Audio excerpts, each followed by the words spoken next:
Good afternoon. I'm not sure the new name is quite as catchy. Ready, steady, took. That's unbelievable, isn't it? How are you? You well? I'm good. I'm good. I was at the darts final last night, so I'm recovering from that a I've little heard, bit. But I apart heard, from mate. One of my friends was there, Crookie. He said that you were getting right on it. well, you've got to get involved, haven't you? Were you vipped up, Cookie? Who were you sat with? Members of the public? We were on the BetMGM table, so actually we were sat right behind Luke Littler's mum and dad as he was losing the final. A freebie. Makes sense. Okay. Well, listen, thanks for coming on. We've got lots to talk to you about. We're going to start off with Liam Delap after Chelsea triggered the £30 million release clause in his Ipswich contract. Where do you stand on this deal? And also, do you know the details, how much Man City earn on the back of it and how much Ipswich get on the back of it, etc.? Because it's not a lot when you take away everyone's cut. They're not left with a lot, are they? No, Manchester City had a sell-on clause. They also had a buyback option, which they decided not to activate, which I think in itself is quite interesting. But in terms of what Chelsea get from the deal, £30 million for a striker who scored 12 goals in the Premier League this season, I think is good business. And he fits their model, doesn't he, of buying players young and then maybe trying to sell them on for a profit. I'm sure if he does turn into the player that maybe we all think he can be, and they end up making a sizable profit on him, then he'll benefit from that as well. I think as well, Crookie, you look at the quality of Ipswich this season, scored 12 Premier League goals, outstanding from Delap, when his rival now, Jackson, got 10 goals in 30 games for a much better team by far by Chelsea. So he shows in that team he can push for that number one spot, can't he, Delap? Yeah, and I think I'm right in saying he scored more Premier League goals than Dominic Solanke, who cost more than twice the 30 million that Chelsea are paying as well. And obviously he got more goals than Rasmus Højlund. I think I almost got more Premier League goals than Rasmus Højlund this season. Can you explain? I've never understood the buyback clause. Right? I've never understood that. So Man City got a clause that when they sell him to Ipswich, buyback clause there. But surely it's all down to whether or not the player wants to go there anyway, right? And it's the same with any club that come in for him. Yeah, the player would get a say, and really it just gives his former club first right of refusal. You know, they get first dibs on if they want to re-sign him. So I guess it's protection. In case he with first dibs, if he doesn't want to go, it doesn't matter, does it? Let's just say that Man United sold him, and they had first dibs. He didn't go to Man United. He's gone to Chelsea. So I really can't, for the life of me, understand what that clause is about. Yeah, the player has to agree to the move as well, has to agree terms. So ultimately, it will be his decision. I'm just looking at the sell-on percentage is as high as 30%. So you're right, actually, for an Ipswich perspective, what this looks like now is almost like an expensive season-long loan, isn't it? Because they're not actually making that much profit on the transaction. No, that's terrible. What about Florian Wirtz to Liverpool? It's looking like it's nearly done, isn't it? £105 million, is that right, Cookie? I think it's 109 million with the add-ons is the bid that's gone in, but obviously that is still below what Bayer Leverkusen were quoting Bayern Munich. They wanted 126 million. That would be a British record fee. I think Liverpool have always felt that they might get him for a bit cheaper than that because obviously Leverkusen didn't really want to do business with a Bundesliga rival. It is similar to when Harry Kane left Tottenham, and I know Manchester United contemplated making a move, but they knew that Daniel Levy wouldn't sell to them, and if he did, the price would be inflated compared to what Bayern actually got him for. But I fear for the rest of the Premier League if Liverpool get this deal done. You know, they've tied down Mo Salah, they've tied down Virgil van Dijk. I think it's a great piece of business. I completely disagree with what Gabby was saying at the top of the programme, and he would have turned down the 10 million out of spite. I think Richard Hughes and Michael Edwards, the hierarchy there, have done a brilliant job to get that money out of Real Madrid. And I think what Wirtz will bring is a bit of creativity that they're going to lose, obviously, with Trent no longer being their player. Is it a risk? Because quite often we see big clubs spend crazy money, and it usually, I think 9 times out of 10, doesn't really work, right? And I can go from Jack Grealish, I can go to Anthony, Jack Grealish didn't work? Yeah, £100 million, no. Really? What do you think did? Oh, definitely.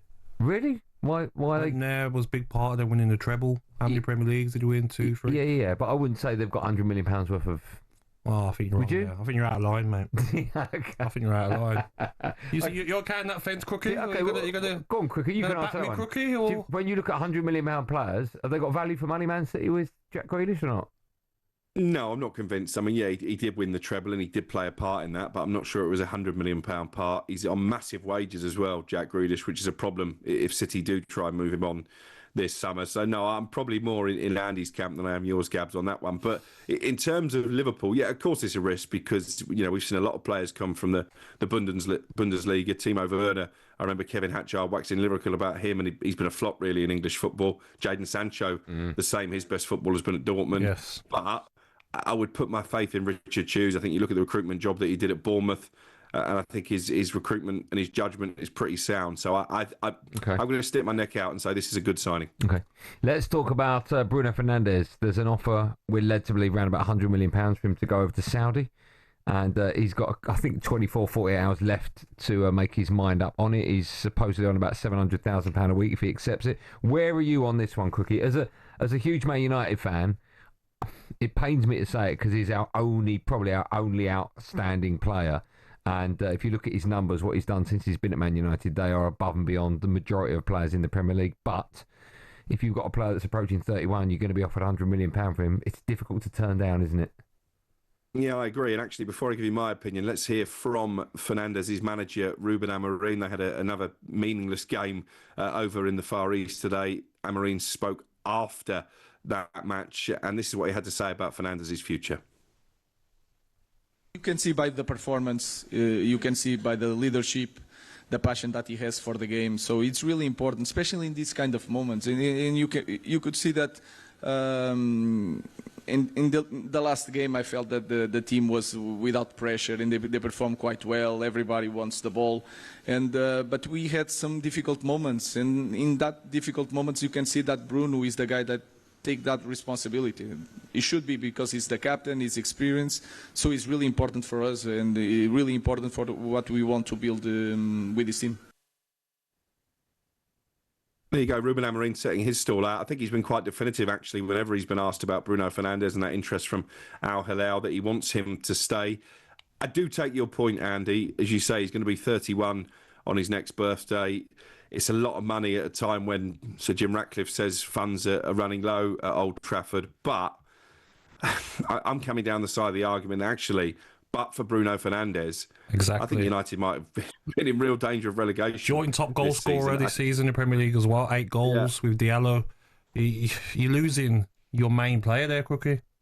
Yeah, the talisman, the captain. I mean, you can question his captaincy credentials, but actually I think he's been a good leader. I think he's tried to get a hold of what is not a great dressing room.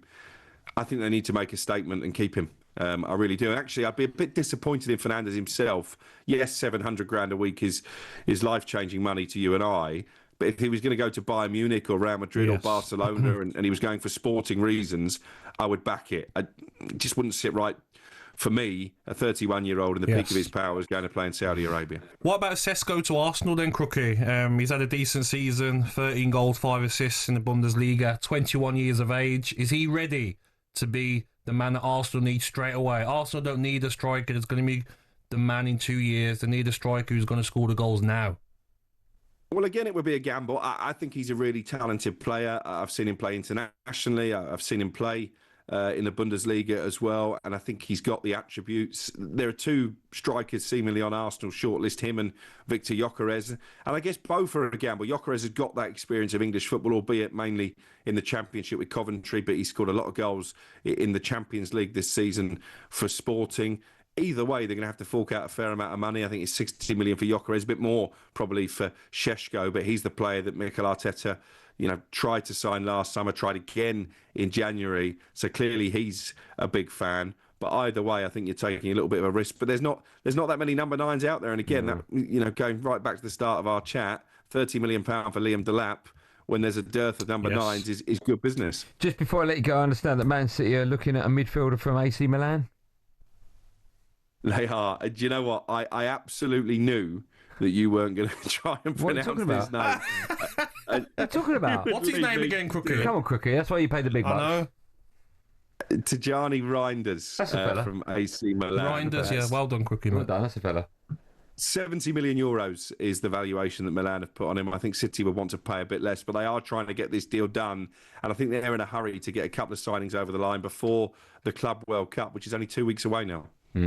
I'll just maybe go down the Jason Cundy route and go, they're looking at the boy from AC Milan. The boy, the midfielder. I can't get away with that. The boy.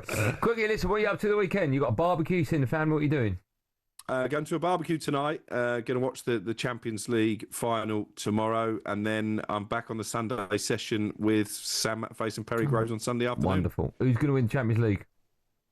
I fancy Inter to get the job done. I've gone Inter to win 1-0. Lautaro Martinez has scored a goal. Right. Crookie, always a pleasure. Thank you, good. Crookie. Thanks for coming on, man. Have a nice Top weekend. man. Cheers, boys. There you go. That was today's YouTube. Ready, steady, took.